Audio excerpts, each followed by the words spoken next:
Selamat sore, sahabat Fatmana, Rahayu. Selamat sore, Pak Hans. Mohon maaf tadi ada yang lupa sedikit tentang adminnya. Ya, Maklumin nggak dulu. apa-apa. Pikirannya lagi pada penuh semua, Pak Hans.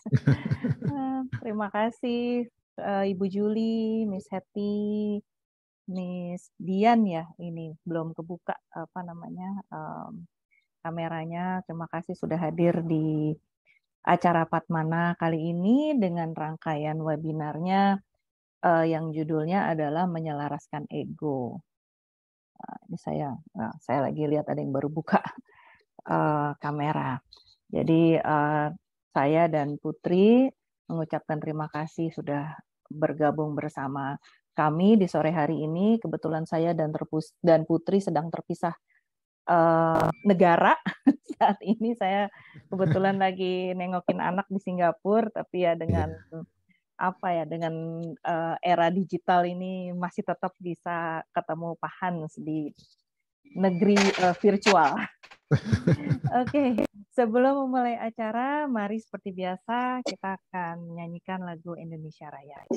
Silahkan Rin, tolong lagunya.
Baik, terima kasih.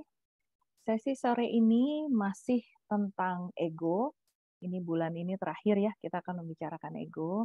Tapi kali ini lebih spesifik lagi, Pak Hans akan membahas topik tentang menyelaraskan ego dari sudut psikologi. Minggu depan, tim internal terapis Fatmana, Sabrina, Arnold, dan saya akan membahas tentang bagaimana berdamai dengan sisi suram diri kita. Nanti kami akan mengajak Bapak, Ibu, dan teman-teman di sini melakukan perjalanan ke dalam diri, bukan keluar diri ya, perjalanan ke dalam diri, dan mengalami sendiri rasanya seperti apa itu perjalanan ke dalam diri. Di minggu ketiga bulan Juni, yaitu tanggal 18 Juni ya, betul ya, Bapak Wayan Mustika akan membahas tentang menyelaraskan ego, tapi dari secara kajian spiritual. Dengan demikian, Bapak Wayan Mustika akan menjadi pembicara terakhir di rangkaian webinar tentang ego di kuartal ini. Jadi berarti dari bulan April, Mei, dan Juni. Bulan depan kita akan memulai dengan topik baru yang judulnya adalah kesadaran dari bulan Juli sampai dengan September dengan sub-sub topik yang menarik tentang kesadaran. Bulan Juli juga kami akan memulai kelas Basic Astropsychology yang terdiri dari 8 sesi. Nanti kelasnya itu akan diadakan seminggu sekali sekitar 2-3 jam lah ya. Di kelas ini kami tidak hanya akan membahas tentang teori, tetapi akan ada banyak experiential learning untuk kita mengenal diri kita lebih dalam lagi. Bagi yang berminat, perlu segera hubungi Rini karena akan ada diskon bagi yang mendaftar dengan early bird ya. Tadi sudah ada flyernya dan mungkin tunggu info-info lainnya di IG Padmana. Untuk susunan acara hari ini, seperti biasa, Pak Hans nanti akan memaparkan materinya sekitar 1 jam, dan nanti akan diikuti oleh sesi tanya-jawab, dan kalau memang masih ada waktu, nanti kita bisa hening sejenak ya, Pak Hans. Mohon boleh teman-teman bisa membuka videonya meskipun tetap mic-nya tertutup. Oke, mungkin saya bacakan sedikit tentang profil Pak Hans. Rin, tolong.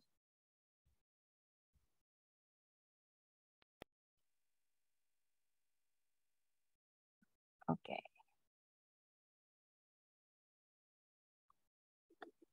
Pak Hans adalah dosen psikologi Universitas Diponegoro, mengambil program pascasarjana di University of Northampton, Inggris, tentang psikologi transpersonal dan menyelesaikan studinya dengan tesis tentang hubungan guru dan murid dalam tradisi sufi. Perlu teman-teman mengetahui bahwa ahli dalam bidang psikologi transpersonal di Indonesia nih nggak banyak nih, jadi kita perlu menggali nih apa pengetahuannya Pak Hans tentang ini ya.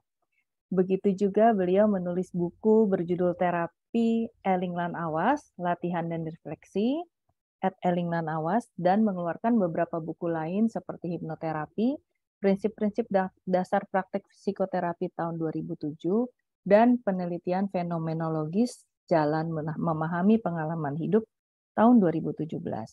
Saat ini Pak Hans mengasuh acara melalui Zoom atau YouTube dengan program Elinglan Awas setiap Selasa dan Kamis jam 20. Tanpa berpanjang lebar, saya persilahkan Pak Hans langsung memaparkan materinya. Terima kasih Pak Hans. Terima kasih, baik Mbak Eka dan Mbak Putri. Senang kembali bertemu di acara kita kali ini untuk memperdalam tentang pemahaman mengenai dunia batin ya. Saya sapa dulu semuanya. Assalamualaikum warahmatullahi wabarakatuh. Salam sejahtera buat semua. Rahayu ya. Jadi sudah beberapa kali kita ketemu, tapi tahap demi tahap itu kalau kita perhatikan di situ sebenarnya sedang terjadi proses memperdalam pemahaman kita tentang lapisan dunia batin itu ya. Tapi kalau Anda ketinggalan di pertemuan-pertemuan sebelumnya, nggak masalah. Karena saya selalu merefresh, meskipun nggak begitu panjang di awal, hanya untuk melihat bahwa obrolan kita hari ini itu ada rangkaiannya ya. Dan untuk hari ini saya memilih, atau kami, saya dan Padmana, memilih judul menyelaraskan ego. Penting sekali buat kita untuk tahu bahwa perjalanan ke dalam diri itu mau tidak mau harus ketemu dengan ego. Ego ini adalah pelancong di dalam diri kita. Dia adalah pelaku utama dalam perjalanan ke dunia batin kita yang lebih dalam, semakin dalam, dan paling dalam. Bisa dibayangkan ini perjalanan yang paling dekat. Kita nggak kemana-mana, hanya dengan diri kita sendiri. Perjalanan yang paling dekat, tapi meletihkan. Dalam semua tradisi spiritual dikatakan yang kamu cari itu ada dalam dirimu. Dekat sekali. Dilukiskan sedekat urat leher. Ya di sini. Yang nyari-nyari itu di sini. posisinya di sini, berarti dekat sekali. Dalam tradisi Kristen pun begitu kan, dikatakan the kingdom of God is within you. Kerajaannya Allah, kerajaannya Tuhan itu enggak di mana-mana. Jangan cari kemana-mana, enggak ketemu di dalam dirimu. Kalau ke dalam diri ya hanya sebatas ini saja kok. Begitu kita tutup mata, nah mulailah perjalanan diri itu. Apa yang kita temui ternyata begitu dekatnya, tapi lapisan-lapisannya itu tipis dan banyak tipuan. Tipuan-tipuan seperti itu dalam bahasa Sanskerta Maya. Nah, kadang-kadang yang namanya penipu kelihatannya asli, sudah itu yang kita cari, ternyata bukan. Kita terkecoh, lalu mencari lagi, mulai merasa mantap, terkecoh lagi. Nah itu perjalanan meletihkan tuh, perjalanan ditipu. Capek sekali itu ditipu ya, terkecoh, capek sekali. Nah, karena itu siapkan yang berjalan ini. Dan perjalanan itu namanya si ego. Nah ego ini tolong diseimbangkan dulu, diselaraskan dulu ritmenya. Kalau dia vals, kalau kita tahu dunia musik ada yang namanya vals, melenceng, lari ke kiri, lari ke kanan, ya nggak sampai-sampai.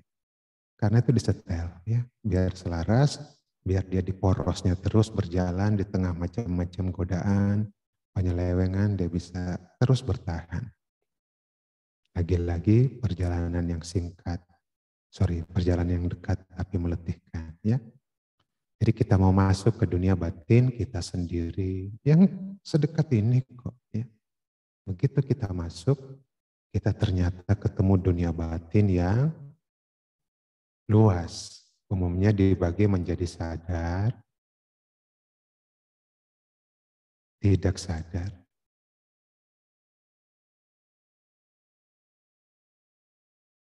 Tidak sadar dan sadar. Dunia tidak sadar ini berisi semua pengalaman hidup kita pribadi.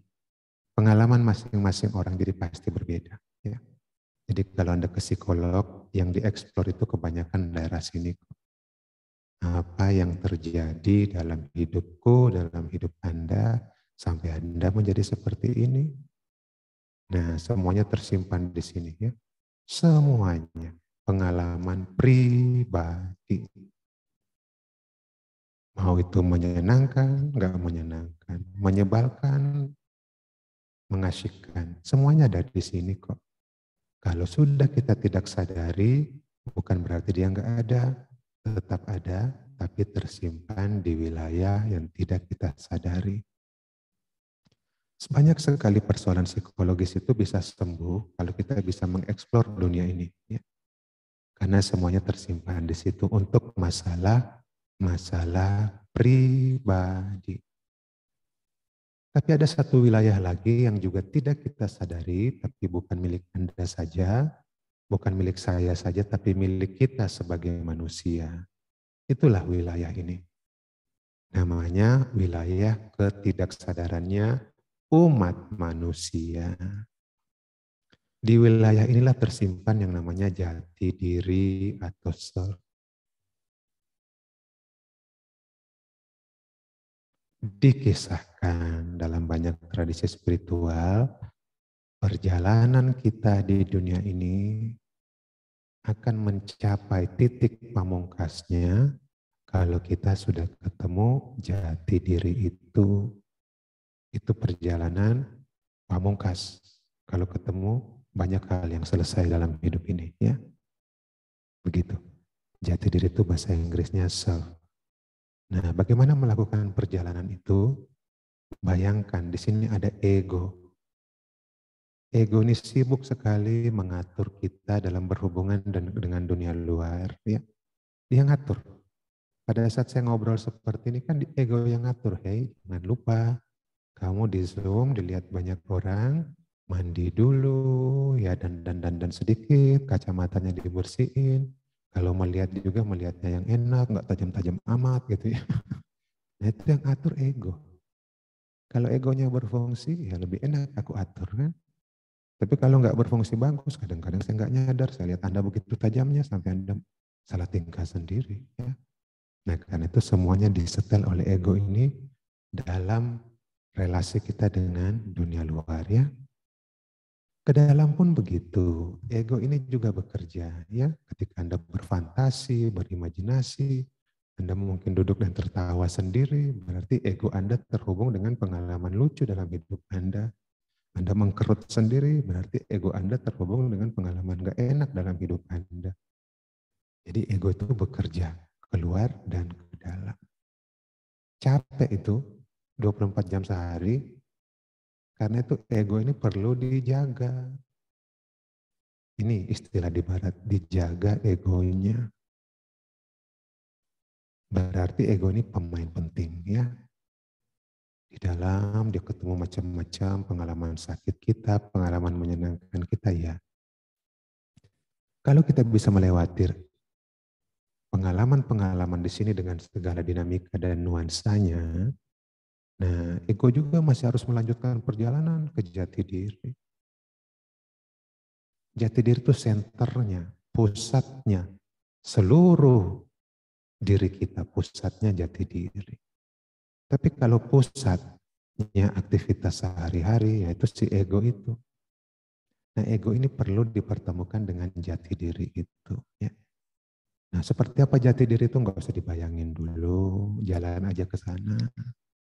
Ini seringkali saya ketemu orang yang saya ajak, anak kecil yang saya ajak ke suatu tempat, katakanlah ya, pergi berlibur ke satu titik. Sepanjang jalan dia membayangkan kayak apa nanti tempatnya. Terus sepanjang jalan dia nanya-nanya kayak apa asiknya nanti di sana. Nah seharusnya nanti disaksikan saja pada saat tiba.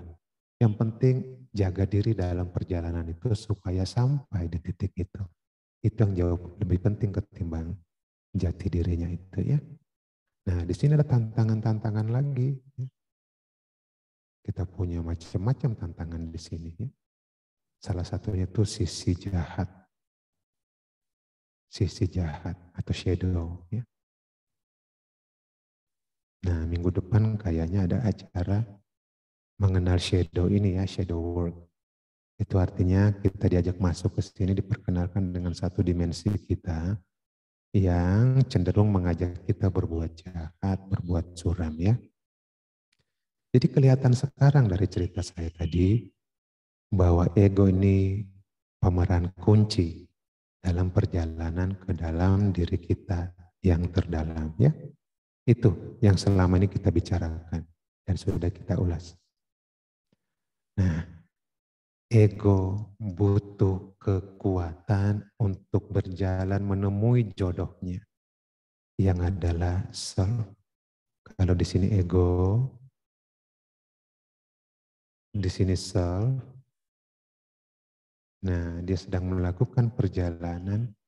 Dia harus menjaga keseimbangannya.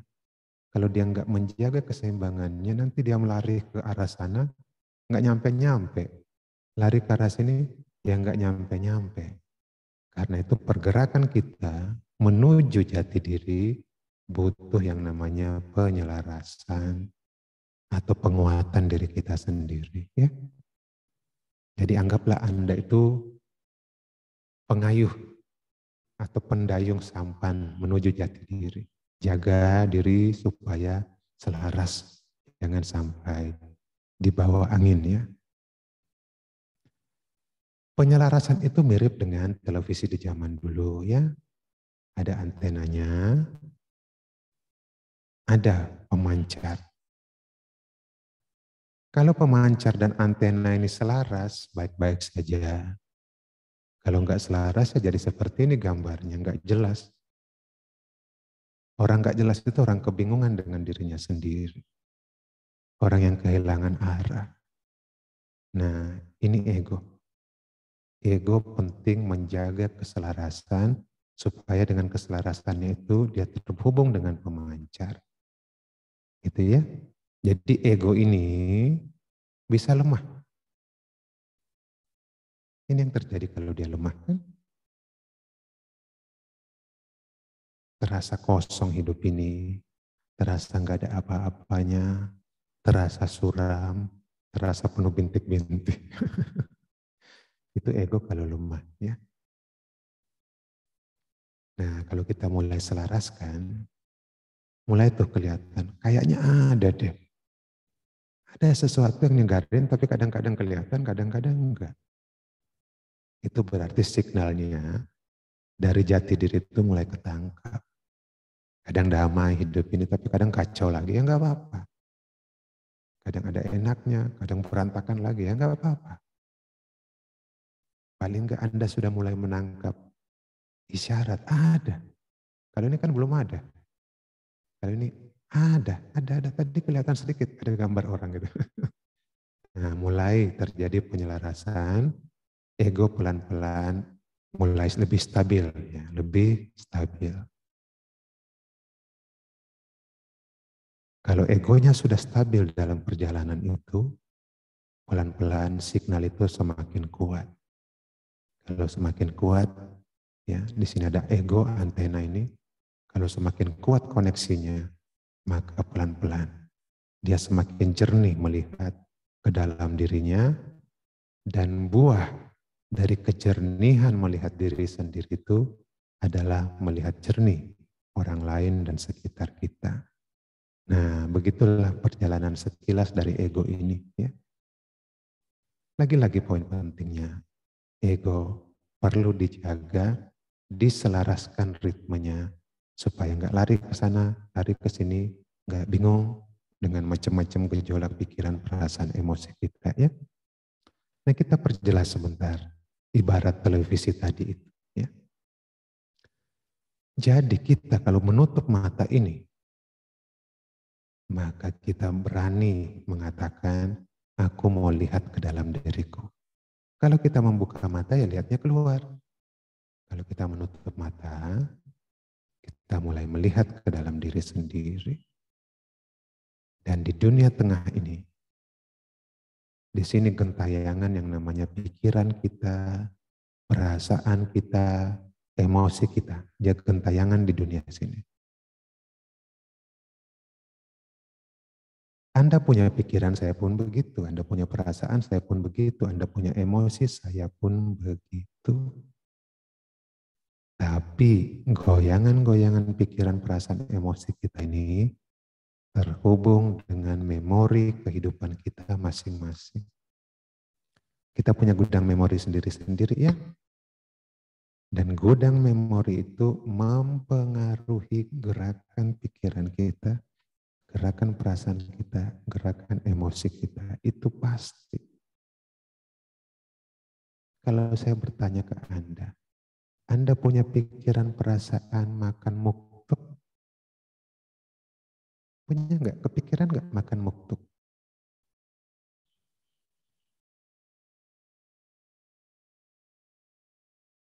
Ada pikiran itu nggak? Sedikit saja, pengen makan muktuk. Anda kan bilang dalam bahasa Jawa, ngomong apa tuh Mas Eki? Apa tuh muktuk? Tapi kalau Anda di tengah masyarakat Eskimo, Anda disajikan muktuk. Muktuk itu cemilan dari lemak ikan paus. Itu cemilan kesukaan mereka salah satunya. Berarti pikiran makan muktuk, kepengenan makan muktuk terhubung dengan memorinya, kan? Begitupun kita di Indonesia, ya, punya memori tentang makanan ini, makanan itu, dan kita kepikiran makan makanan itu. Kalau kita di tengah masyarakat Eskimo, kita bertanya, mau makan nogosari, Mbak? Dia nggak akan ngerti apa itu nogosari. Tapi kalau ke orang Indonesia, mau pisang goreng, mau. Ya. Nah, karena itu ada di gudang memori kita. Itu contoh sederhana sekali bagaimana pikiran kita, perasaan kita, emosi kita bergoyang-goyang tergantung memori kehidupan yang kita pungut di mana kita tumbuh dan berkembang. Nah, di antara memori-memori itu ada memori-memori pengganggu, memori-memori mencekam, memori-memori menyeramkan, yang kemudian kita sebut sebagai pengalaman traumatis atau trauma. Itulah yang seringkali ganggu kita di dunia sini. Dia bisa mengambil alih situasi kita, membuat kita mendefinisikan hidup begitu suram, membuat kita patah semangat melihat kehidupan. Sesuatu sedang bekerja berlebihan di sini, dan biasanya itu memori-memori menyeramkan yang namanya trauma. Trauma itu kemudian mewarnai pikiran kita, mewarnai perasaan kita, mewarnai emosi kita. Kalau berlarut-larut seperti itu, maka makin suram. Semakin berlarut-larut, lebih suram lagi. Begitu berlarut-larut sekali, sangat suram. Nah, itulah yang terjadi pada orang-orang yang mengalami goncangan-goncangan emosional. Nah, ego itu hidup di wilayah ini. Ego itu dalam kondisi mengatur semua ini. Ya. Tapi kalau si ego sebagai pengatur ini dikerubungi memori-memori seram, ya dia akan bertahan kok. Tapi kalau kelamaan dan berkekuatan, hancur dia. Hancur dia. Itu sebabnya dalam psikologi barat, orang yang mengalami gangguan mental itu disebut juga orang yang sudah rusak egonya. Sudah berantakan egonya. Diserap dulu, dicerna dulu ya. Istilah ego yang saya bicarakan sini ego dalam psikologi barat. Kalau ego yang jenis lain, yang kita bilang egois itu dibuang dulu. Ya. Jangan pakai cara berpikir itu di sini. Dia orangnya egois. Udah buang dulu. Ego yang saya bicarakan di sini, ego yang capek kerja ngatur sesuatu di dalam diri kita supaya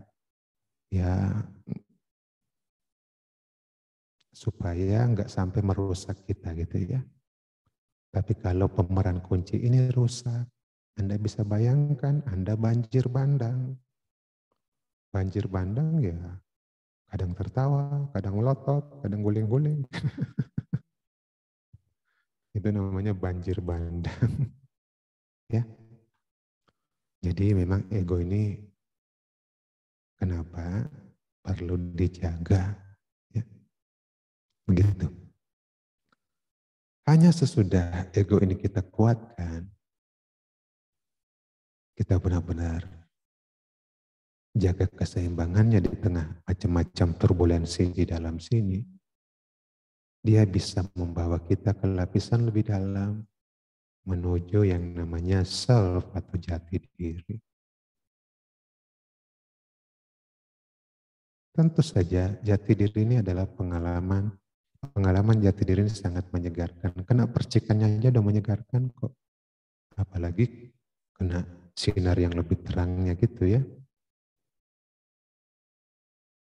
Pertanyaannya sekarang, apa yang membuat ego itu jadi lemah? Seperti yang tadi sudah saya angkat sedikit, ya, gudang memori kita ini berisi seluruh pengalaman hidup kita. Ada pengalaman yang tidak menyenangkan, menyeramkan, mengganggu sekali lah ya. Nah, itu yang kemudian porandakan, mengguncangkan pikiran kita. Itulah yang kemudian kita sebut sebagai trauma atau luka-luka batin. Dia hidup di sini. Nah, itulah yang kemudian banyak mengguncangkan ego kita. Ego kita bekerja keras menghadapi semua itu. Ya. Nah, karena itu ini perlu dikasih vitamin nih, ya. Dijaga keseimbangannya, ya, biar perjalanannya itu lancar ke sini. Dijaga keseimbangannya, kalau enggak dia oleng. Oleng oleh apa? Oleh dia trauma itu. Nah, begitu keseimbangannya terjaga, ya sudah pelan-pelan masuk ke dalam diri. Ya. Nah, trauma atau luka itu ya tentu saja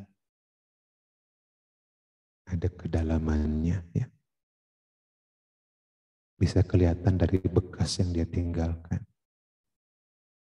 Nah, semuanya luka-luka itu sebenarnya bisa sembuh kok.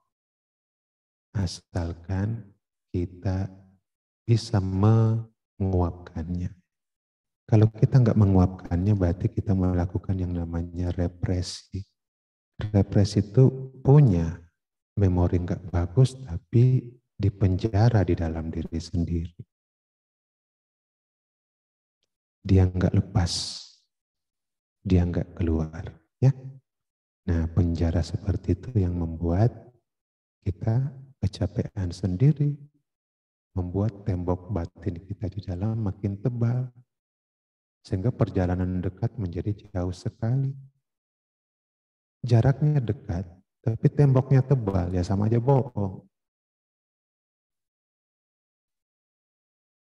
Nah, yang buat tembok tebal itu ya represi itu memenjarakan tanpa sadar pengalaman-pengalaman sakit, sehingga pengalaman sakit itu ganggu kita dari dalam.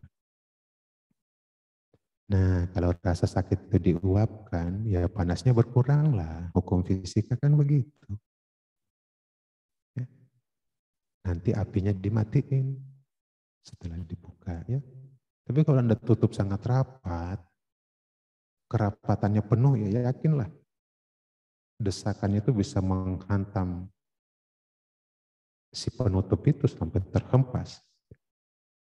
Nah, rasa sakit itu sulit dihindari. Saya pun punya sakit. Semua rata-rata begitu jalan di planet bumi ini itu makhluk-makhluk yang rentan mendapatkan sakit. Nah, sakit itu ketika tersimpan sebagai memori perlu diuapkan. Kalau diuapkan ya beres. Masalahnya kita seringkali melakukan resistensi. Nahan diri untuk enggak menguapkan. Berarti kalau begitu yang membuat hidup kita bermasalah siapa semestinya? Nunjuk-nunjuk orang. Orang yang sakiti kita, ya betul, dia punya andil. Tapi saya punya kebebasan untuk membebaskan diriku dari penjara memori tentang orang itu. Artinya meskipun kita ini orang-orang yang rentan disakiti, tapi kita masih punya kebebasan kok. Kebebasan untuk tidak memelihara rasa sakit itu kan. Tapi kalau mau dipelihara itu namanya resistensi. Nah, resistensi itu perlu dilunakkan. Bukan barang yang perlu dipelihara. Kalau Anda lunakkan itu, ya itu akan membantu perjalanan Anda untuk lebih kenal diri sendiri. Anda harus meyakinkan diri sendiri bahwa dengan segala sakit ini, saya baik-baik saja. Saya tahu saya bawa ini ya, saya harus membawanya. Ini memang hal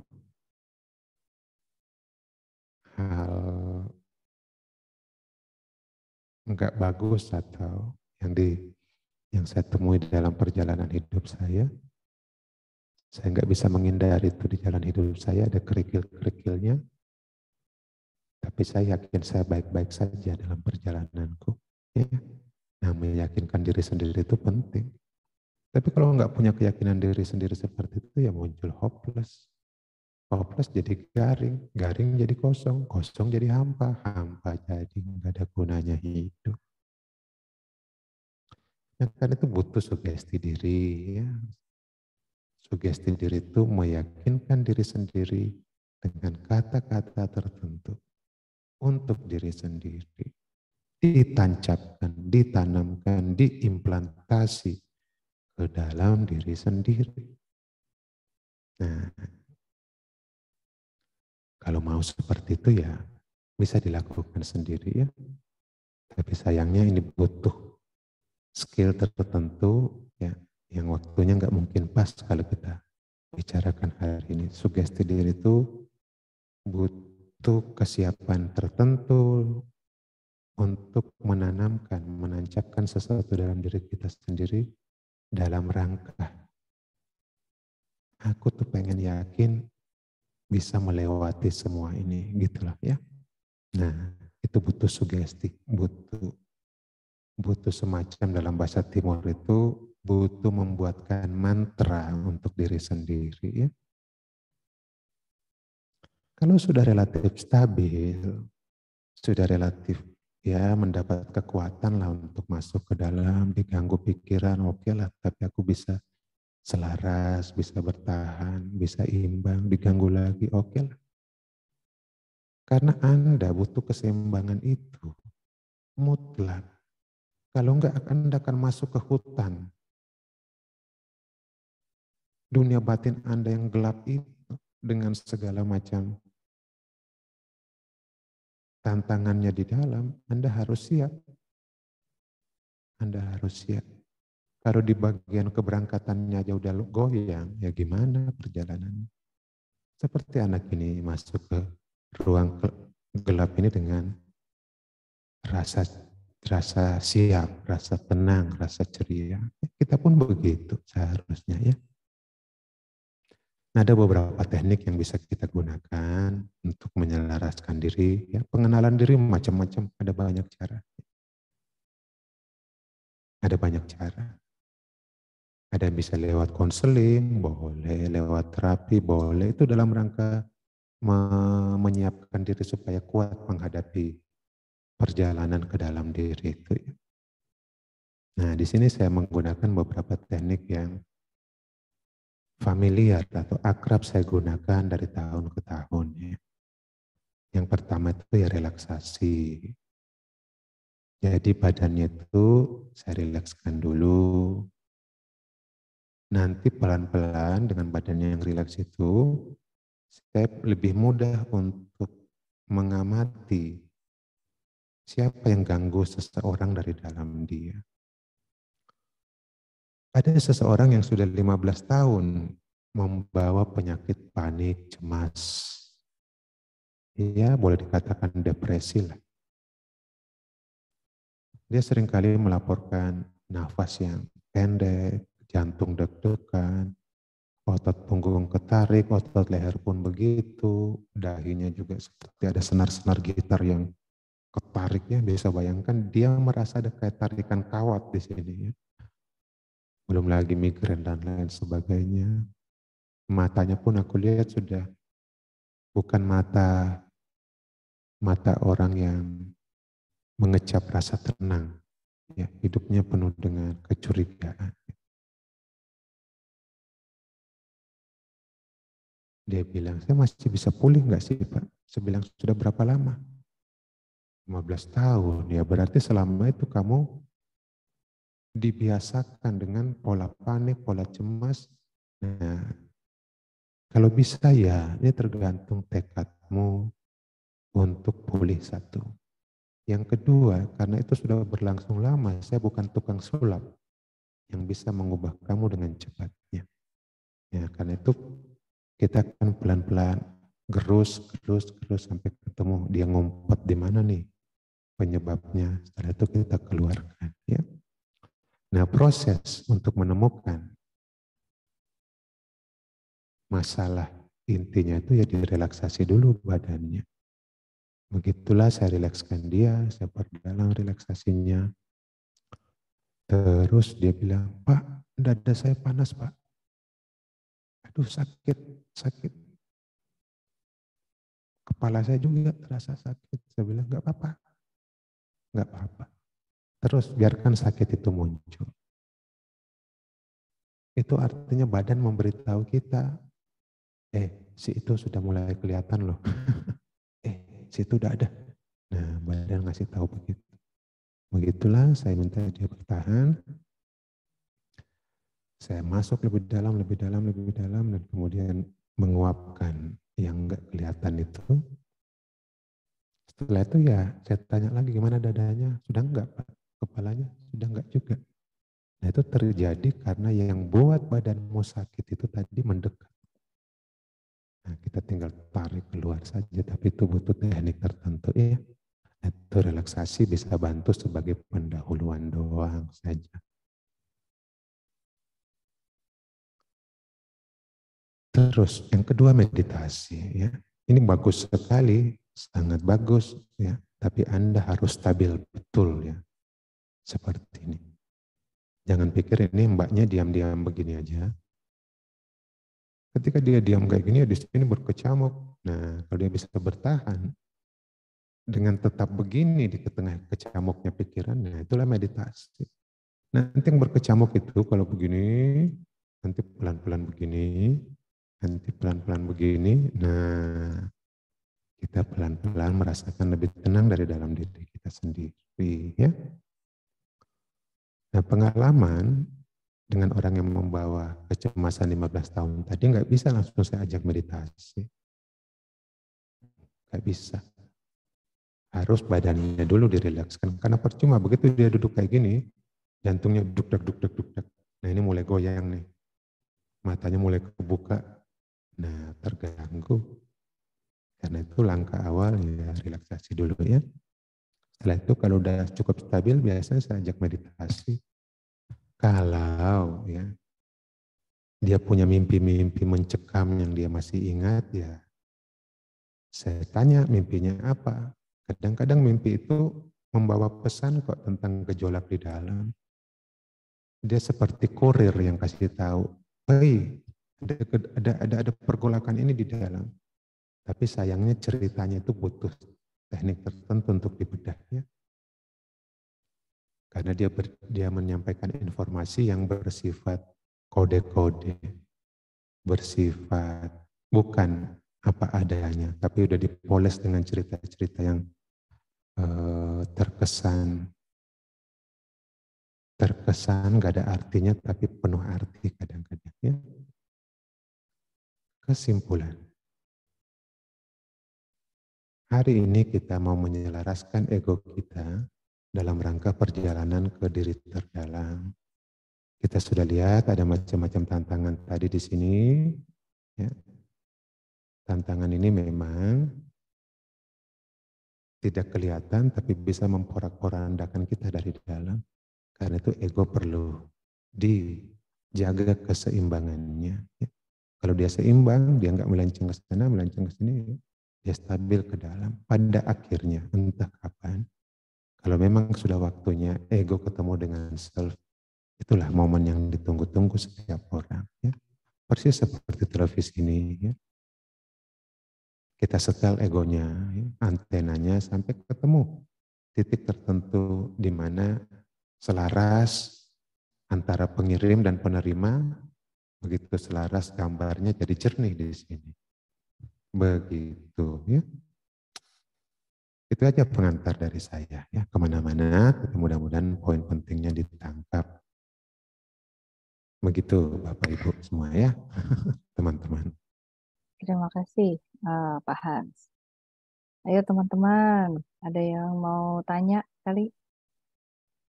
Atau Putri mungkin, Putri punya pertanyaan. Merenung-renung dulu nggak apa-apa, baik pas sampai keluar. Melejit sendiri pertanyaan. Gimana Bu? Oh yang lain dulu. Sini ada Miss Ria, apa kabar Miss Ria? Halo Ibu, baik. Ini saya mau selamat ulang tahun dulu nih buat Bu Eka nih kemarin ulang tahun. Waduh ada bocoran. Terima kasih. Kemarin ulang tahun, tadi lagi inget-inget nih tanggal berapa, tanggal 4 ya. Oh iya Ibu kan ulang tahun kemarin. Iya. Selamat ulang tahun ya. Terima kasih Pak Hans. Wah langsung pada buka kamera. Miss Ria udah punya pertanyaan belum? aku ada sih. Oke. Udah, ini ada yang raise hand kebetulan, mungkin Miss Ria tahan dulu bentar ya. Boleh. Ini, siapa nih? Mbak Rina, boleh silakan Mbak Rina. Dibuka aja langsung mic-nya, Mbak. Selamat sore Pak Hans. Selamat sore Mbak Rina. Selamat sore Bu Eka, selamat ulang tahun. Terima kasih. Ini acara pas mana Pak? Ulang tahun ya? Dua-duanya Pak Hans. Dua-duanya.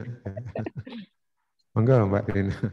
Pak Hans, boleh dijelaskan apa sih beda ego yang tadi dalam versi psikologi barat dan ego yang kita kenal dengan ego yang menuju pada diri, ego lebih pada egois mungkin ya? Itu bedanya apa, bisa dijelaskan dengan bahasa yang mudah tidak? Baik, ya. Di barat memang ya ketika mereka mau menjelaskan tentang dunia batin manusia, mereka kemudian membuat peta begitu loh Mbak Rina. Ya. Dunia batin dipetakan. Ada sadar, ada tidak sadar. Nah, di dunia sadar dan tidak sadar itu kan ada aktivitas. Emosi bergejolak, pikiran bergejolak, emosi bergejolak, itu kan aktivitas yang nggak kelihatan kan? Lalu muncul pertanyaan, siapa yang ngatur itu? Itu pertanyaan di psikologi barat. Siapa yang jadi IO-nya, event organizer-nya? Nah, kemudian mereka mengatakan itulah ego. Ego itu yang ngatur semua itu. Oh, oke. Bayangkan kalau acara IO-nya, misalnya IO acara ini kan Mbak Putri itu. Terus Mbak Putrinya berantakan, ya hancur acara ini. Nah, jadi ego ini hanya semacam pengatur orkestra di dunia batin kita itu yang pikiran, perasaan, emosi itu. Nah, orkestra itu, jiwa kali ya, Pak. Iya, orkestra di dalam itu macam-macam musik, ada musik apa melo, musik apa itu serem ya, kalau nonton film horor gitu, dum dum gitu. Ada itu juga ego yang ngatur tuh ya. Begitu Mbak Rina, nah itu cara berpikir mereka. Jadi ada nama untuk sang pengatur itu yang namanya ego. Oke, ya. Di timur, di timur memang berbeda cara pemahamannya ya. Kalau kita bilang ego di timur itu juga agak aneh, karena ego itu bukan istilah timur. Tapi kita mencoba meminjam istilah barat untuk menggambarkan pengacau di dalam diri kita. Ada yang buat kekacauan. Kalau di barat tadi kan yang ngatur. Nah, tapi di dalam diri kita tuh ada yang buat kacau. Nah, si pengacau ini diberi nama ego juga. Nah, disinilah kemudian ego pengatur di barat, di timur adalah pengacau. Paham ya Mbak Rina ya? Jadi kalau orang bicara ego, tanya dulu, maaf ini egonya barat apa timur? Nah. Ego di timur itu yang buat kita marah, ya. Yang dorong-dorong kita marah, dorong-dorong kita. Nah itu di timur kayak gitu, dia pengacau lah dari dalam diri kita. Ya. Kenapa begitu? Karena ego di timur itu digunakan sebagai kata untuk menggambarkan orang yang hanya memikirkan dirinya sendiri, tidak memikirkan orang lain. Yang dia pikir hanya aku saja. Orang lain gak penting. Paham? Ya. Nah, aku ini bahasa Latinnya ego. Oleh karena itu ketika orang yang mementingkan dirinya sendiri, akulah yang penting, aku lebih tinggi darimu dan lain sebagainya. Nah itu disebut ego di timur, kan? Versi timur. Versi timur. Jadi kalau di barat ya pengatur dalam perjalanan menuju jati diri tadi, kan? Kalau di timur pengacau. yang membuat kita sulit ketemu jati diri ya agak-agak mirip lah. Ya. Satu mengantar, satu mengacau. Memang agak beda sekilasnya, tapi dua-duanya sepakat bahwa ada dimensi yang menenangkan kita dari dalam. Perumusannya memang beda, ini nggak bisa dipungkiri ya. Nah, jadi lihat aja konteksnya ya. Lihat aja konteksnya, dia ngomong dengan perspektif barat atau timur ya. Oke, terima kasih Pak. Kalau Anda satu lagi. Ya. Kalau Anda ke ke Madura, itu warna daun di sana bukan hijau. Apa warna daun di Madura? Ada yang tahu?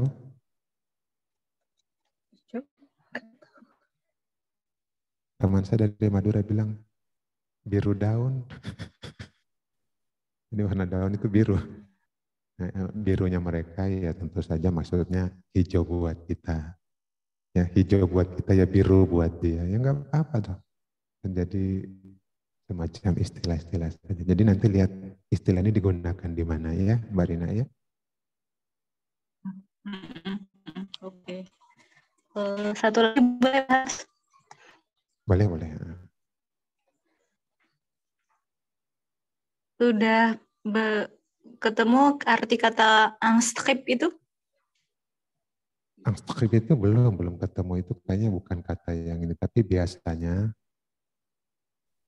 saya harus ngerti dulu cerita keseluruhan yang mendasari bunyi itu keluar ya. Jadi begini kan, kalau mau tahu arti mimpi, itu kalau ketemu penafsir mimpi itu butuh kayak kita ngobrol-ngobrol, saya mau tahu dulu ada apa dalam mimpi itu, bagaimana ceritanya, bagaimana suasana hatinya, terus apa yang terjadi belakangan ini yang punya getaran kuat dalam hidup Anda. Nah kemudian baru kita rangkai itu mungkin yang mengeluarkan bunyi angstreep itu.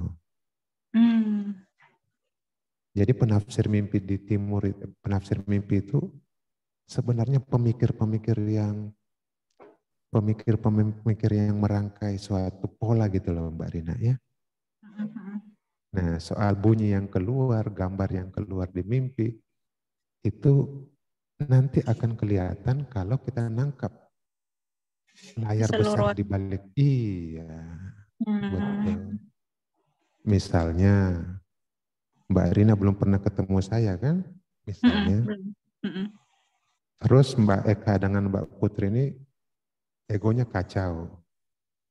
Lalu dia memperkenalkan pembicara kita, terus gambarnya cuma mata saya begini. Nah, Anda kan kebingungan, ya meskipun sudah pernah melihat sekilas saya. Tapi begitu gambar besarnya diberi, oh Pak Hans. Tapi kalau cuma ngambil potongan dahi di sini, ya nggak tahu siapa di. Nah, begitulah. Jadi penafsiran mimpi yang benar itu harus lihat gambar konteksnya dulu. Nanti dari konteks itulah keluar artinya. Begitu Mbak Rina ya. Oke. Terima kasih Pak Hans. Terima kasih Mbak Rina. Gimana Miss Ria? Boleh pertanyaannya? Silahkan. Dibuka mic-nya dulu. Ya, thank you Bu Eka. Sore Pak Hans. Ya, selamat sore. Ya, tadi saya mau tanya untuk yang tadi Pak Hans kan menjelaskan kalau emosi itu kan kita nggak boleh tekan ya, jadi harus diuapkan. Tadi sudah dijelaskan salah satunya cara itu kan dengan relaksasi, kemudian meditasi kalau tahap selanjutnya. Tapi kan itu butuh seorang psikolog ya untuk membantu kita gitu. Nah kalau yang mungkin ada nggak sih gitu yang bisa kita lakukan kalau apa sih dengan diri kita, saya yang bisa kita lakukan sendiri gitu loh, untuk bisa nyicil lah istilahnya, nyicil untuk meluapkan yang udah ketanam selama berapa lama itu gitu. Ada yang bisa kita lakukan sendiri enggak ya? Oke.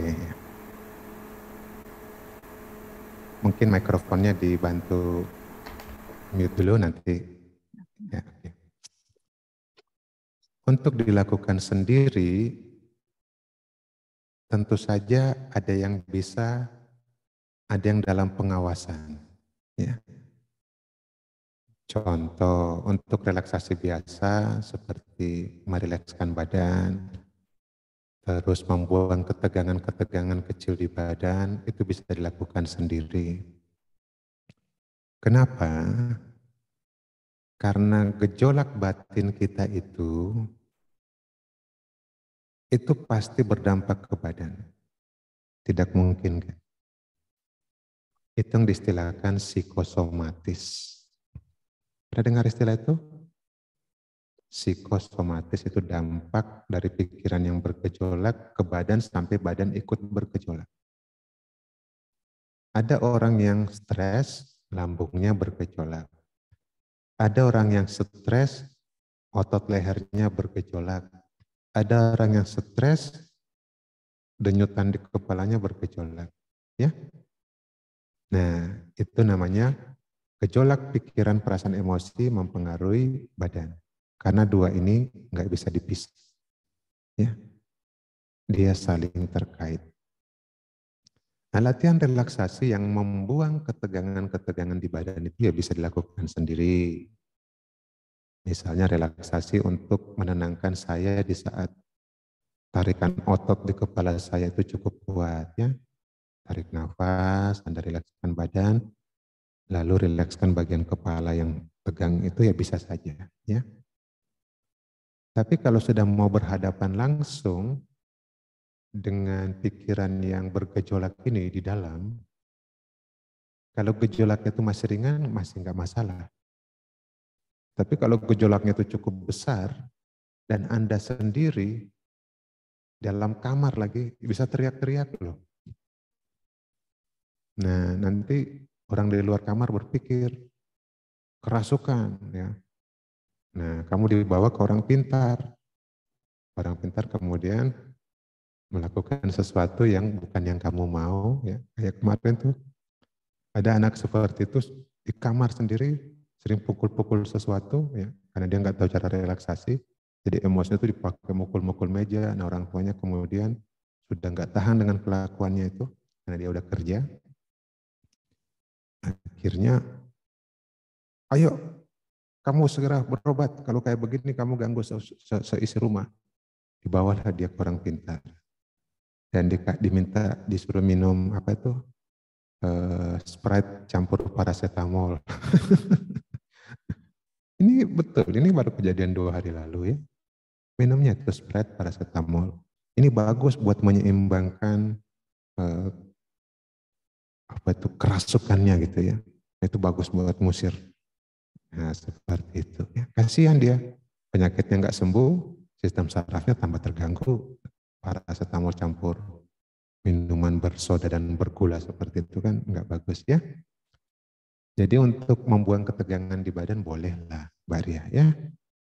Tapi ketika kamu butuh, kamu rasa-rasanya kok ada, aku nyimpan sesuatu yang aku represi, tadi masih ingat istilah represi itu, yang aku tahan di dalam dan aku tahu ini powerful. Nah, ada baiknya ketika kamu dalam pendampingan orang lain, sehingga kalau sesuatu di luar kendali, nah dia bisa ada di sampingmu.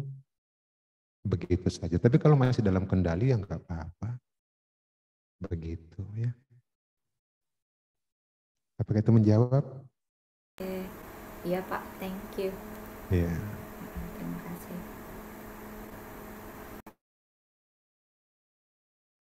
Pak Hans, kan seringkali menguapkan emosi itu kan tidak nyaman ya Pak Hans ya. Maksudnya ya tidak nyaman, apalagi kita terpengaruh misalnya dogma-dogma di timur gitu.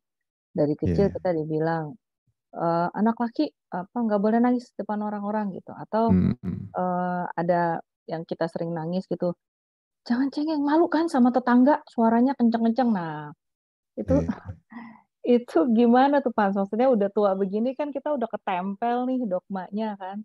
Sementara kan sebenarnya itu nggak sehat buat batin kita gitu Pak. Ya, ya, ya. Ya. Semua yang kita terima dari lingkungan, kalau dirangkum, itu barang-barang impor dari luar, maunya orang lain pada kita. Begitu dia masuk ke dalam diri kita, dan hidup di dalam diri kita, itulah tumor-tumor mental yang membuat kita nggak menjadi diri kita sendiri. Nah, karena itu penting sekali memang saya selalu mendorong pentingnya jadi diri sendiri karena itu. Kalau toh saya mengikuti untuk enggak menangis bukan karena saya dipaksa begitu, tapi memang itu pilihanku, ya. Tapi kalau saya melakukan itu tidak sadar, karena barang impor yang terlanjur masuk, bekerja di dalam saya, dia yang membuat saya begitu itu penyakit. Begitu. Ya. Jadi memang barang-barang impor itu perlu diseleksi lagi, ya. Mana yang perlu saya jadikan bagian dari diriku, mana yang saya lepasin. Artinya barang itu nggak harus dibuang kalau memang aku timbang-timbang ulang. Oke, nggak apa-apa aku pakai, tapi aku yang pakai dengan pilihanku, ya. Itu maksudnya menjadi diri sendiri, bukan berarti nggak ada dari aku yang aku impor, bukan begitu. Kayak kata-kataku ini mau gimana lagi, ini kan dikasih sama orang Indonesia ke saya.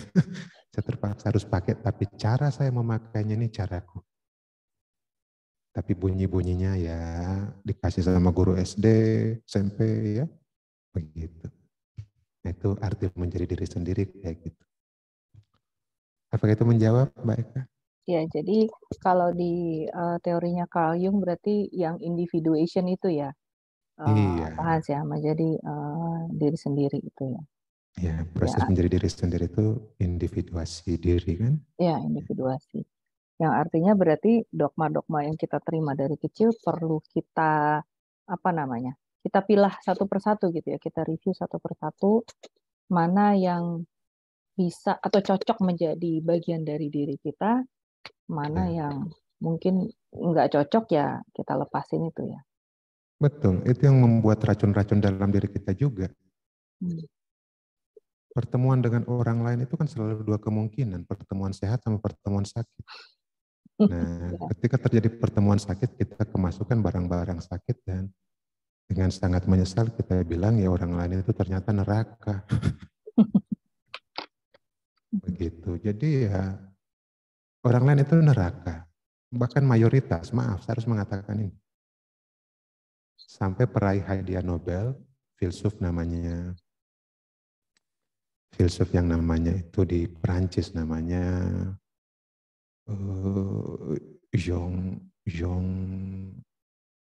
pernah dengar Sartre?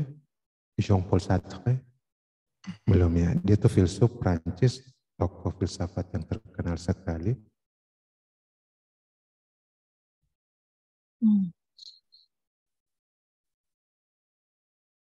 Tulisannya begini ya, tapi kalau dalam bahasa Perancis itu dibaca Jean-Paul Sartre.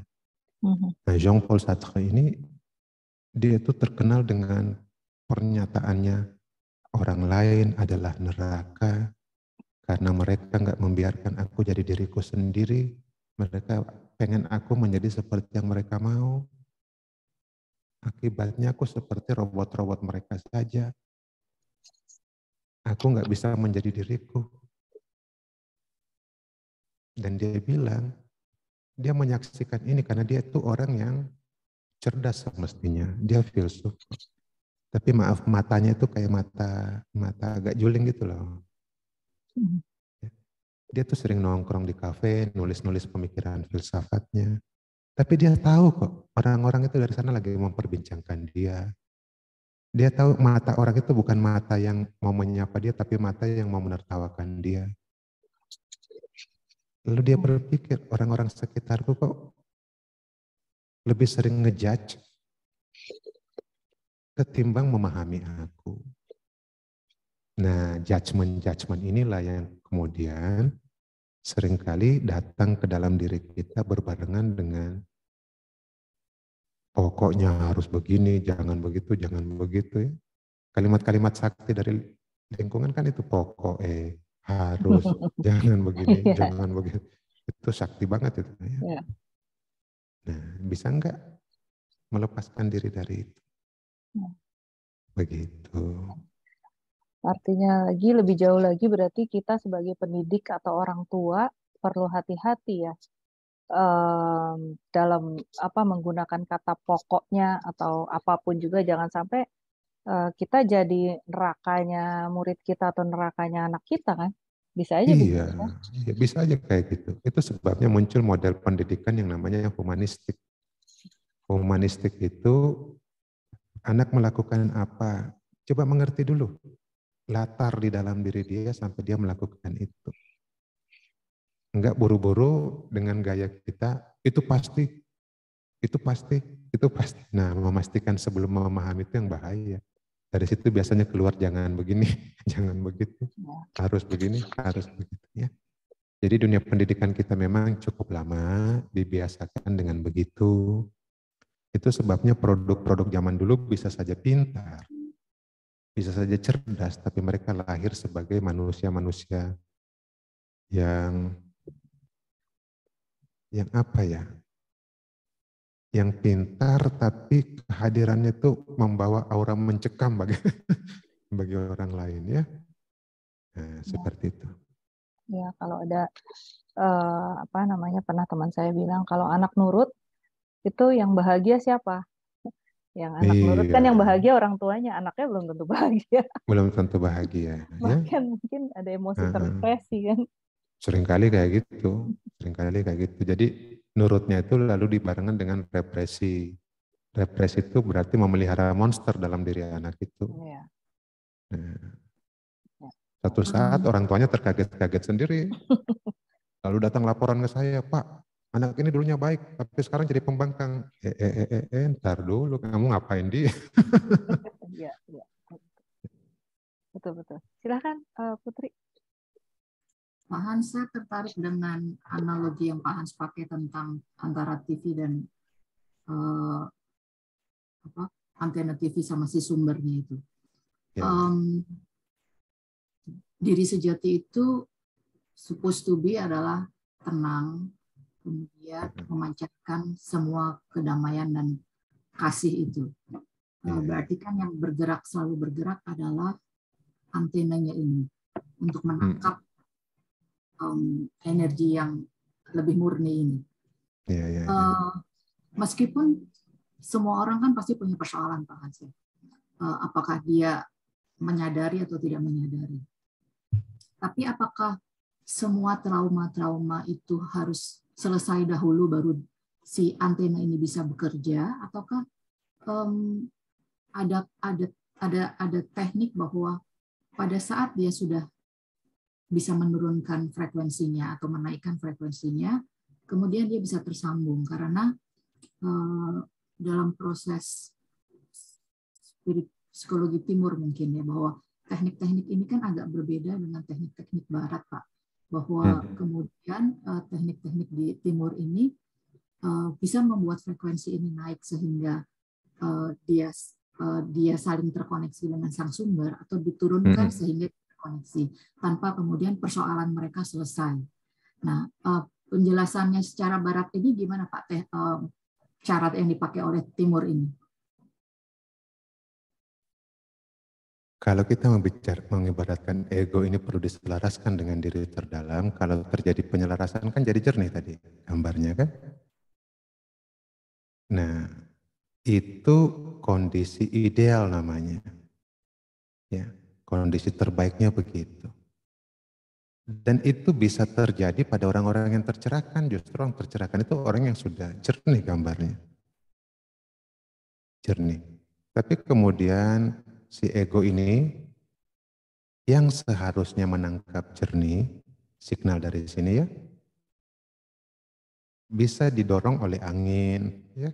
Waktu kecil kan kita kadang harus naik muter lagi, egonya sudah cukup bisa nangkap. putar lagi. Nah, angin yang membuat dia melenceng itulah yang disebut sebagai macam-macam persoalan-persoalan hidup yang ganggu dari dalam. Ya nggak apa-apa. Dulu antena saya itu ditambahin 1 cagak lagi, 2 cagak di bawah gitu loh, Pak Putri, untuk bantu. Setelah itu kita lilit.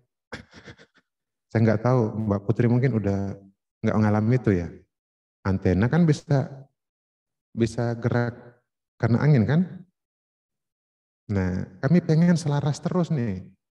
Karena kalau enggak, mesti Bapak itu manggil, Hans, putar antenanya gitu ya. Dari dalam dia, oke. Jadi kalau dipanggil sama dia tuh, wah mesti antena lagi nih gitu kan. Akhirnya kita pasang caga, ya supaya cukup stabil.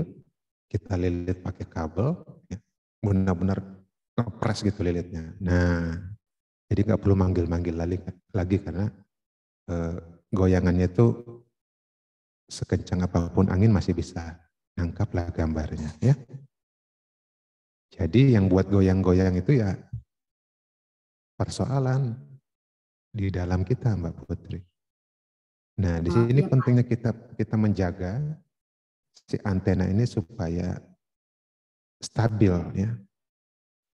Jaga keselarasannya. Paham. Artinya persoalan kita tidak perlu semua selesai dahulu untuk kemudian si antena ini sesekali bisa menangkap si sumber karena enggak.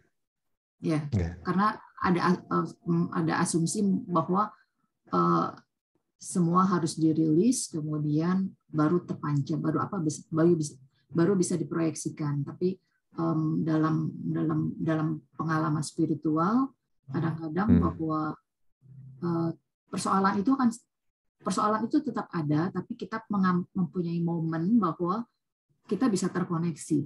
Itu yang saya mau klarifikasi aja Pak, bahwa tidak harus persoalannya selesai, tidak semuanya harus dirilis dahulu untuk kemudian sang antena bisa menangkap sang pemancar ini, karena ada waktu-waktu tertentu bahwa meskipun semua persoalan itu masih ada, tapi dia bisa dalam situasi bisa mengakses si pemancar. Hanya perlu understanding yang sama dulu nih Pak kita Pak, bahwa memang itu memungkinkan bahwa meskipun kita punya persoalan, tapi antenanya bisa menangkap. Iya, tetap ada persoalan ya, tetap ada persoalan, dan itu harus ada persoalan seperti itu. Nggak mungkin dalam keadaan bebas dari apapun, bukan ya. Kalau diibaratkan tadi, biarkan angin berhembus, aku tetap menjaga koneksiku dengan signal. Jangan sampai kita mengusir angin yang nggak bisa, biarin angin datang. Yaitu, setuju Pak. Ya, jadi biarin angin datang, yang penting aku menjaga koneksiku dengan si pemancar itu, gitu ya. Saya yakin kok orang-orang kita sucikan sekalipun itu pasti goyang, ada goyang, tapi dia tetap jaga kestabilannya. Ya. Nah, kestabilan seperti ini dalam macam-macam tradisi diberi nama beda-beda terserah. Ada istiqomah, ada UPK. UPK itu kan jaga kestabilan di tengah terpaan angin. Ya, biarin anginnya menerpa. Aku jaga kestabilanku gitu ya. Oke Pak. Terima kasih Pak. Ya. Pak Hans, berarti itu artinya kesadaran kita yang kita jaga ya Pak Hans ya? Nah, bahwa itu disimpan dulu buat minggu ya depan, kan, bulan depan. Itu menuju ke yang topik yang bulan depan kan, bahwa mungkin suatu saat shadow kita pasti bisa keluar, sisi suram kita bisa keluar, tapi juga pada saat itu kita juga tahu nih kita memilih untuk shadow kita keluar gitu kan. Betul. Bukan ya. berarti mengurangi si frekuensi tadi gitu kan. Bukan. Shadow tetap hidup sebagai shadow, trauma tetap hidup sebagai trauma, tapi mereka hanyalah angin-angin yang berseliweran. Aku menjaga kestabilanku di tengah tarian-tarian mereka saja. Ya, betul, betul. Oke, mungkin ada teman-teman yang lain ingin bertanya dengan Pak Hans. Rini ya, Rin. Silakan, Rin. Selamat sore Pak Hans. Saya mau tanya soal relaksasi tadi ya, karena lalu kemudian masuk ke tahap meditasi, terus setelahnya tahap apa ya tadi? Siklus ini artinya kan namanya kehidupan ya, tetap ada gelombangnya. Apakah diulang terus atau harusnya sudah naik terus, atau tetap ada pengulangan si relaksasi? Kadang-kadang kan kita nggak sadar dengan tubuh kita. Kalau kita tegang atau apa ya dengan banyaknya masalah.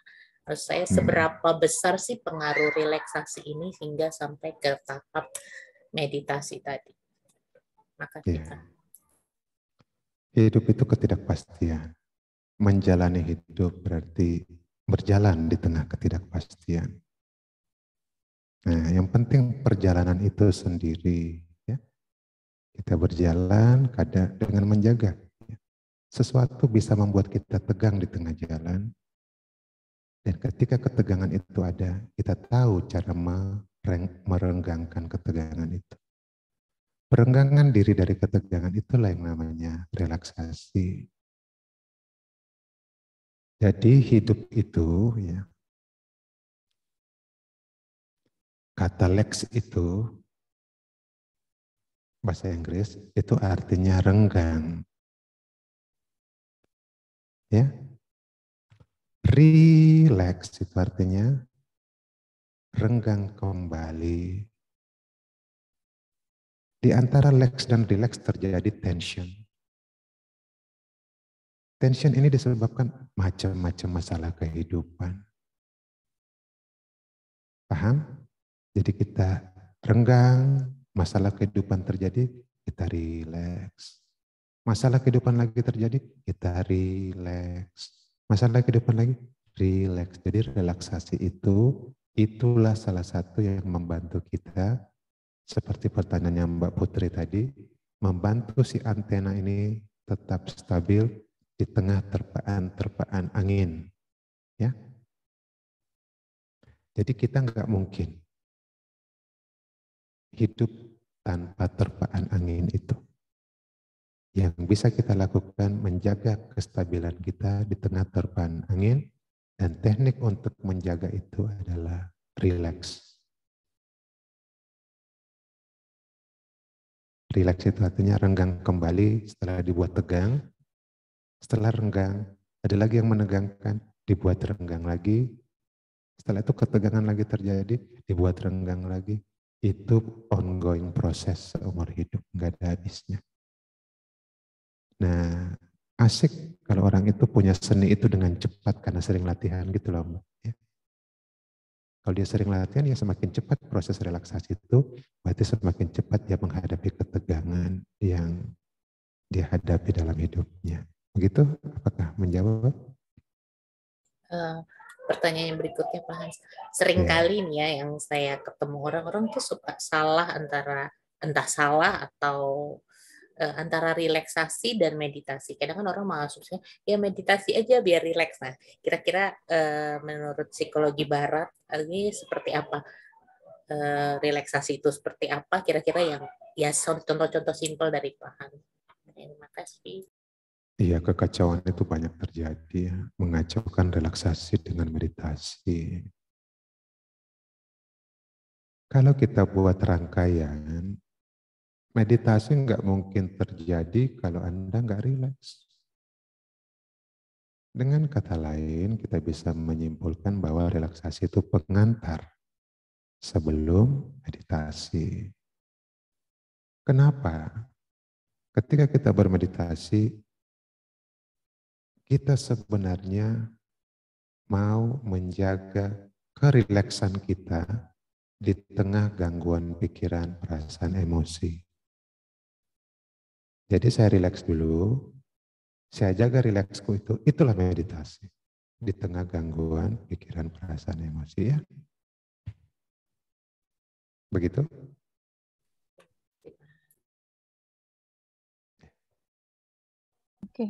Baik.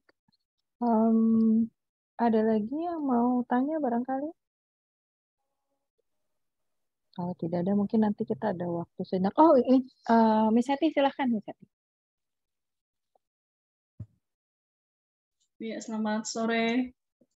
Sore. Saya mau tanya, kalau misalnya niat baik gitu ya, niat baik untuk mengingatkan seseorang atas kesalahannya gitu. Tapi ternyata mengingatkannya dengan cara yang marah gitu, sampai melotot gitu ya. Mengingatkan. Niatnya sih baik gitu, niatnya baik mengingatkan kesalahan orang, tapi jadinya sampai marah, sampai melotot gitu. Itu apa yang namanya shadow-nya keluar gitu ya, Pak. Iya. Walaupun niatnya baik gitu sebenarnya, mengingatkan kesalahan orang lain. Iya. Kalau dalam kondisi seperti itu, niat baiknya ketutup oleh rasa takut. Nah, jadi yang diterima bukan signal baik, tapi signal menakutkan. Itu sebabnya orang-orang bijak selalu mengatakan, mustahil mengubah orang lain dengan kebencian, dengan kemarahan. Perubahan hanya bisa terjadi dengan cara-cara yang lebih lembut, lebih halus, bahkan lewat pengertian. Ya. Dimengerti pun itu sudah punya daya untuk berubah. Ya. Banyak sekali orang berubah tanpa disuruh melakukan ini, tapi karena dimengerti, pengertian itu kemudian menjadi energi buat dia untuk berubah. Ya. Ada satu contoh, saya ambil dari tradisi Buddhis. Ya. Suatu saat Siddhartha Gautama itu keliling kota setelah dia menjadi Buddha. Dia menyebarkan ajaran tentang ya kebaikan itu. Ya. Suatu saat dia ceramah. Lalu ada anak muda, itu nggak suka dengan kehadirannya. Dia lalu masuk ke tengah keramaian itu lalu nunjuk-nunjuk Buddha. Dia bilang, orang sok tahu kamu. Kamu itu bergaya aja, kamu sama aja sama orang lain. Sama brengseknya kok. Buddha dengerin dia, nggak langsung motong, didengerin. Ya.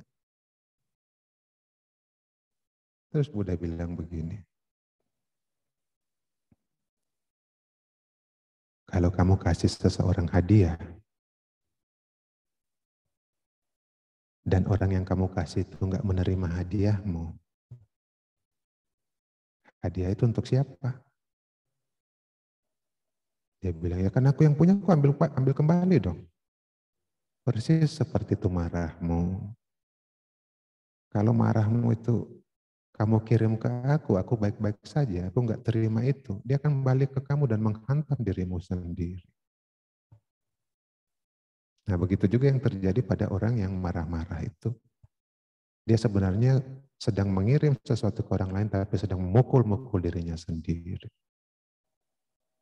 Nah bayangin dia kirim energi, sambil memukul-mukul dirinya sendiri, berarti semakin mengacaukan sistemnya.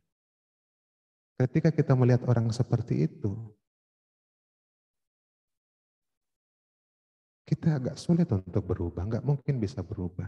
Karena tontonan yang kita saksikan adalah kekacauan, bukan kedamaian. Tapi kalau orang itu mempertontonkan kedamaian, dan dalam kedamaian atau ketenangannya itu dia ngeluarin kata-kata, itu nancap banget. Apakah itu menjawab? Iya Pak, terima kasih. Iya. Jadi penting sekali mengeluarkan kata-kata itu dalam keadaan tenang, karena kata-kata yang keluar dalam ketenangan itu enggak lari ke pikiran orang, tapi dia nancap di hati orang. Dan hati itulah yang punya potensi mengubah banyak hal dari orang itu.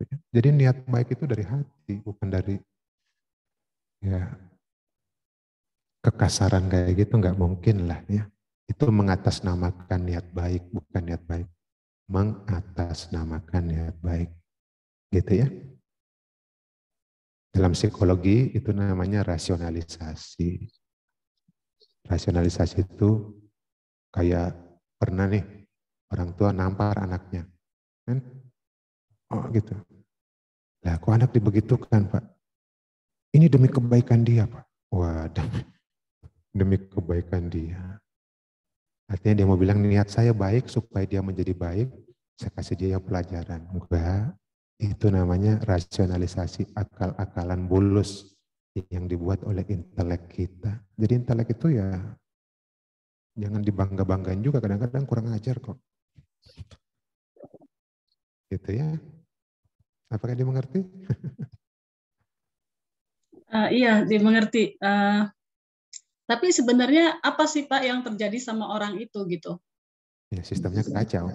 Oh. Sistemnya kacau, lalu kekacauannya dia pancarkan, lalu setelah itu inteleknya ngakalin. Oh kamu ngomong gini, ini demi niat baik dan lain sebagainya. Enggak, itu bukan sesuatu yang murni dari dia, tapi itu udah akal-akalan. Akal-akalan yang dibuat oleh si akalnya. Akal ini kan intelek. Paham? Akal itu bahasa lainnya intelek. Ketika dia sudah berbuat salah, intelek mikir, oke, dikasih alasan ini deh, biar kelihatan mulia nih perbuatanku. Kelihatan baik nih perbuatanku. Kelihatan dan kenyataan beda loh ya. Paham? Iya Pak, paham. Terima kasih. Iya. Baik, makasih Miss Heti. Pak Hans, masih ada waktu beberapa menit lagi, boleh kita hening sejenak, Pak Hans? Ya, kita latihan dulu ya. Ya.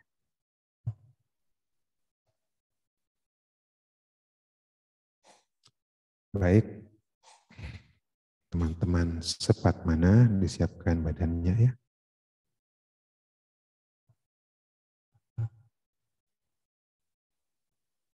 Dirilekskan saja kondisinya.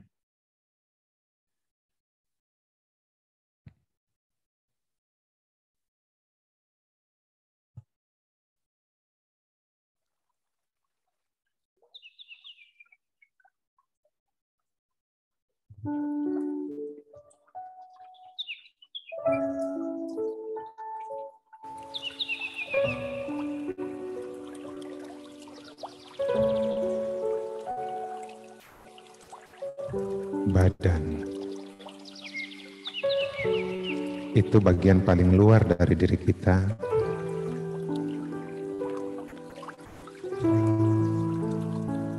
Badan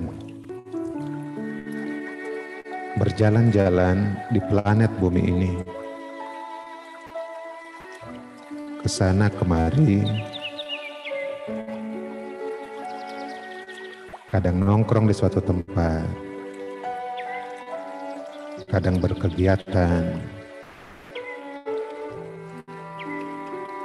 kadang berbuat baik, kadang menyakiti, kadang disakiti.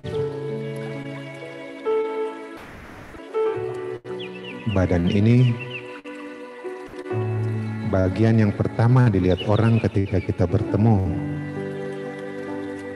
Itu artinya badan adalah lapisan paling luar kita yang sibuk lalu lalang di planet bumi ini.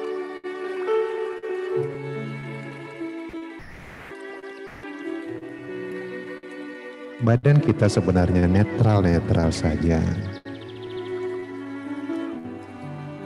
Waktu kita datang dulu,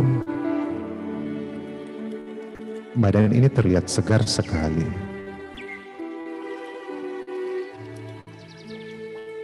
Tapi kemudian bertemu dengan macam-macam orang dengan macam-macam kualitas.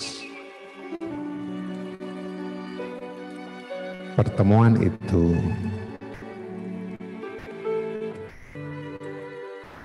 pelan-pelan mengisi hidup kita dan mempengaruhi cara kita melihat kehidupan. Ada pertemuan sehat, ada pertemuan sakit. Pertemuan-pertemuan sakit itulah yang pelan-pelan membuat badan kita berkurang kesegarannya. Jadi badan ini netral-netral saja, baik-baik saja, tapi seringkali dikirimi energi yang tidak sehat dari pikiran kita sendiri.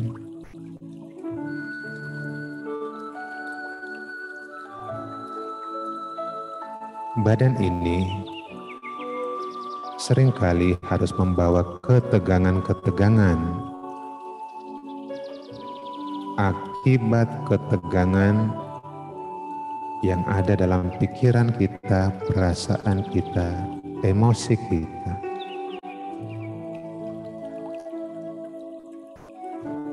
Ada beberapa penyakit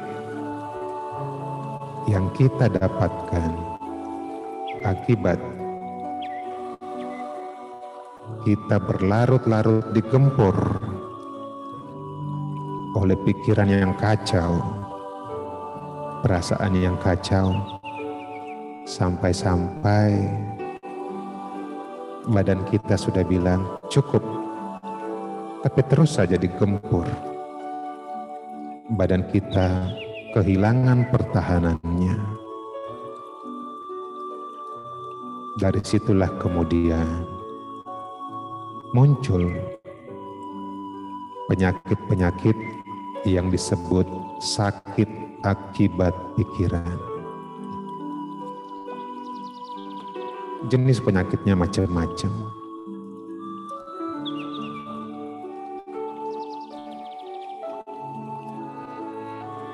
Artinya, kita perlu pelan-pelan belajar kasihan dengan badan kita sendiri yang seringkali menjadi korban dari ketidakmampuan kita menenangkan pikiran kita. Kita nggak bisa menjaga pikiran kita yang liar itu sampai mencengkeram kita, lalu badan jadi korbannya. Kita nggak bisa menjaga perasaan-perasaan emosi yang berkecamuk, mencengkeram kita, lalu badan menjadi korbannya. Itulah sebabnya badan yang jadi korban ini yang ikut-ikutan sakit ini perlu dirilekskan dulu, dilepasin ketegangan-ketegangan yang sudah terlanjur membuat dia layu, hilang segernya. Kalau itu sudah bisa dilakukan, perjalanan hidup menjadi lebih tenang, jadi lebih mudah.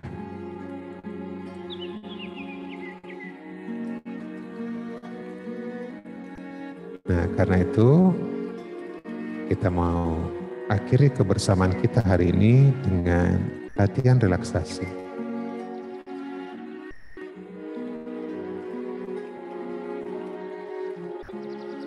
Bawa perhatian ke seluruh badan. Dibuat rileks badannya.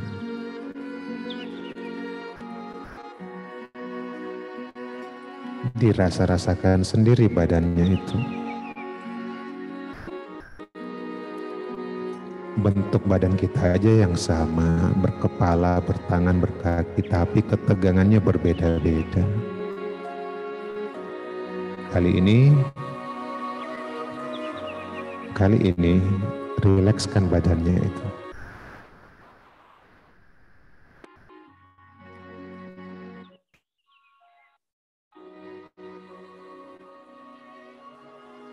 Rileks badanku. Renggang otot-ototnya. Ketegangan yang selama ini terbawa oleh badanku. Aku lepaskan.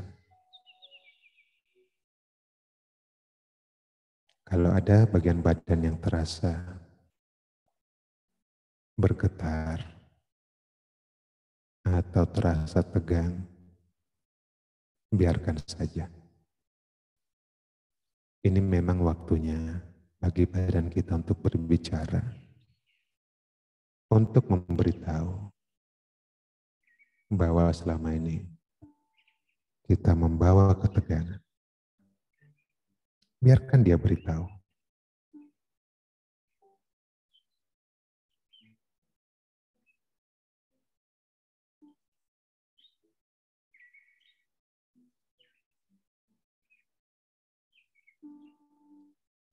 Kita rasakan bagian-bagian badan kita ya, sambil dicek, diperiksa ketegangan yang mungkin ada di situ. Periksa kepalanya. Di kepala itu ada mata, ada pipi, ada dahi, bibir. Biarkan kepala itu berbicara.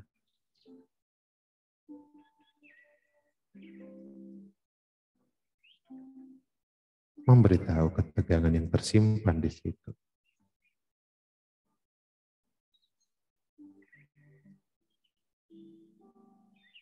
Kalau ada, ya biarkan dia bicara. Selama ini ketahan kok. Entah itu di kelopak mata, entah di dahi, di kening. Kalau ada, biarkan dia tegang. Biarkan dia menunjukkan dirinya sendiri.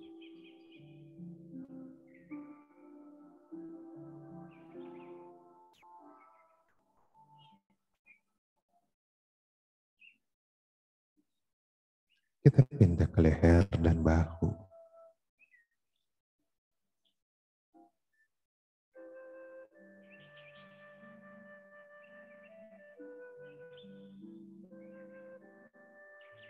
Apapun yang terasa di situ biarkan saja.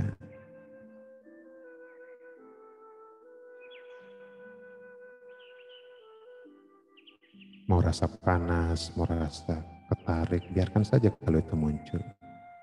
Kasih dia kesempatan untuk bicara. Ngasih tahu kita. Biarkan dia muncul. Tangan kanan, tangan kiri. Dirasakan. Mau bergetar, mau panas, mau dingin, biarkan saja.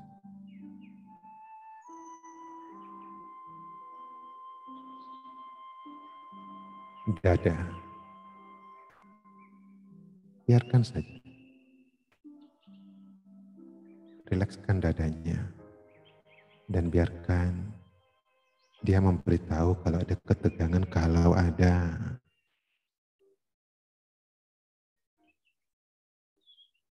Punggungnya sekarang.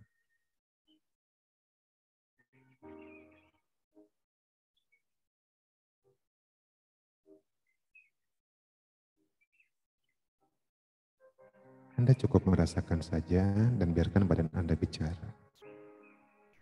Perutnya sekarang.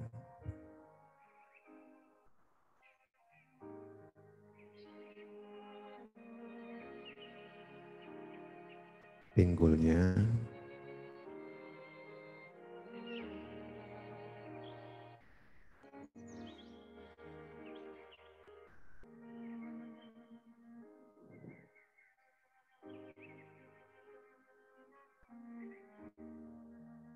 Paha kiri, paha kanan. Teruskan sendiri sampai ke ujung jari-jari kaki. Biarkan apapun yang terjadi. Tugas kita hanya membuatnya rileks. Kalau ada rasa apapun yang muncul, biarkan muncul yang memang harus muncul. Berarti selama ini ketahan saja. Dalam momen relaksasi seperti ini, dia muncul ya disyukuri, muncul. Nah, seluruh badan terasa rileks rasanya. Renggang otot-ototnya.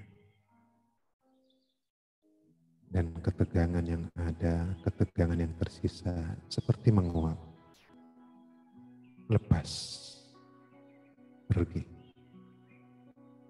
Biarkan saja terjadi di tengah relaksasi ini. Ketegangan yang masih tersisa lepas dan pergi.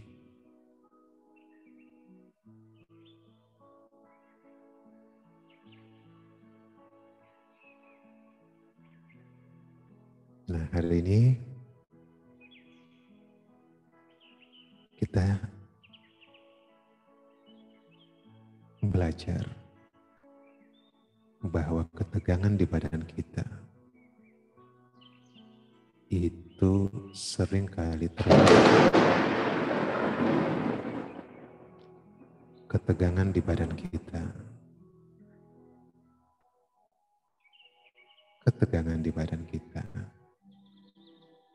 Termasuk mendengarkan bebunyian yang keras seperti tadi. Bisa menimbulkan ketegangan di badan kita. Itu akibat pikiran kita kok. Saya duduk seperti ini, pikiran saya tenang.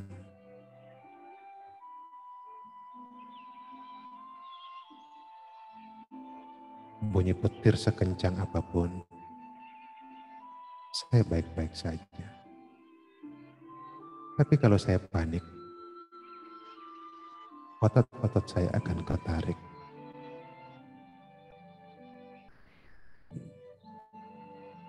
Nah, jaga ketenangan badannya, ya. Itu penting sekali.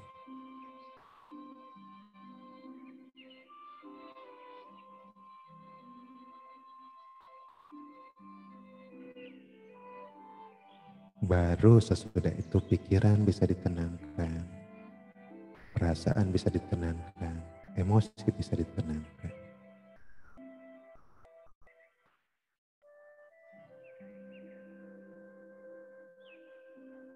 Baru sesudah badan kita rileks, kita bisa melakukan itu ya. Mau bebunyian apapun Anda tetap stabil kok.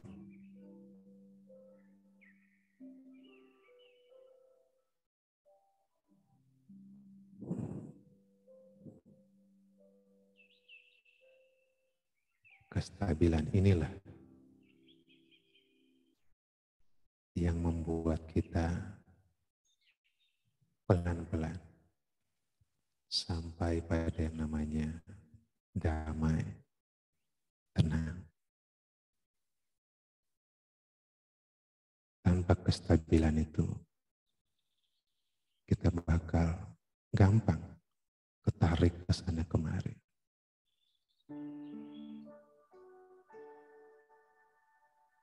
Badan rileks, pikiran dijaga, ketenangannya. Kadang diganggu oleh pikiran-pikiran lain, ditenangkan lagi. Karena pikiran yang bergejolak inilah, perasaan yang bergejolak dalam diri kita lah, itulah dedengkotnya. Itulah penyebab utama kita merasa kacau.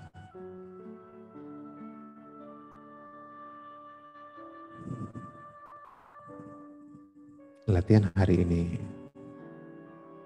mengajarkan kita untuk menjaga kestabilan kita di tengah gangguan pikiran, perasaan, emosi kita. Dan langkah pertama adalah relaksasi. Dibuat tegang lagi oleh pikiran, perasaan, emosi dari dalam. Enggak apa-apa, udah seperti itu kelakuan mereka. Relaksasi lagi. Dibuat tegang lagi. Memikirkan ini, memikirkan itu, kata-kata si ini, kata-kata si itu, enggak apa-apa. Relaksasi lagi. Membaca sesuatu yang menyinggung perasaan, tegang, enggak apa-apa. Relaksasi lagi. Pada saat kita sudah lancar dengan relaksasi, ketegangan boleh saja terjadi, tetapi dengan cepat pergi meninggalkan kita. Hanya dengan dalam keadaan rileks seperti itulah, perjalanan lebih dalam ke dunia batin kita bisa berjalan dengan mantap. Semoga hari-harimu penuh dengan rileks. Saat tegang, rileks lagi. Tegang, rileks lagi. Bukan hanya badan yang rileks, tapi juga pikiran, perasaan, dan emosi. Buahnya adalah ketenangan.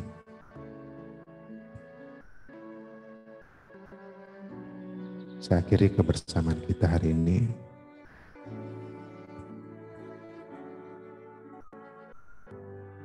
Semoga semakin selaras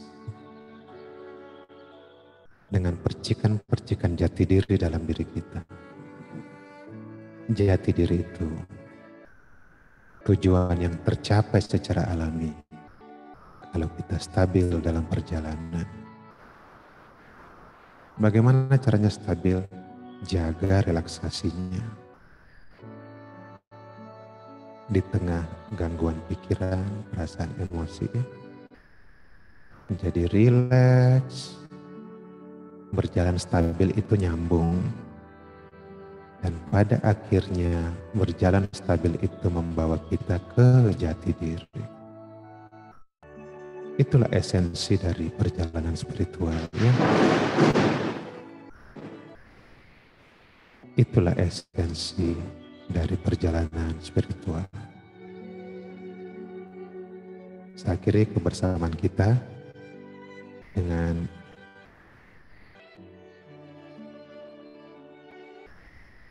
bunyi petir tadi, ya. Ya. Senang bisa bareng-bareng hari ini. Wassalamualaikum warahmatullahi wabarakatuh. Salam sejahtera buat semua. Rahayu. Terima kasih. Rahayu. Waalaikumsalam warahmatullahi wabarakatuh. Terima kasih banyak Pak Hans. Mungkin kita foto bersama sebentar ya, Rin? Ya. Silahkan dibuka kamera. Silahkan dibuka kameranya. Oke. 1, 2, 3. Terima kasih Pak Han, terima kasih. Terima kasih banyak Pak Hans, terima kasih Miss Ria, Bu Juli, Miss Dian, Miss Seti, Mbak Rina, Muning. Ya, terima kasih banyak Pak Hans. Terima kasih Pak Hans. Terima kasih. Selamat ulang tahun. Terima kasih Seti. Ya, pamit ya. Terima kasih Pak Hans. Terima kasih. Sampai ketemu minggu depan. Saya tutup ya ininya. Saya tutup zoom-nya ya. Bye.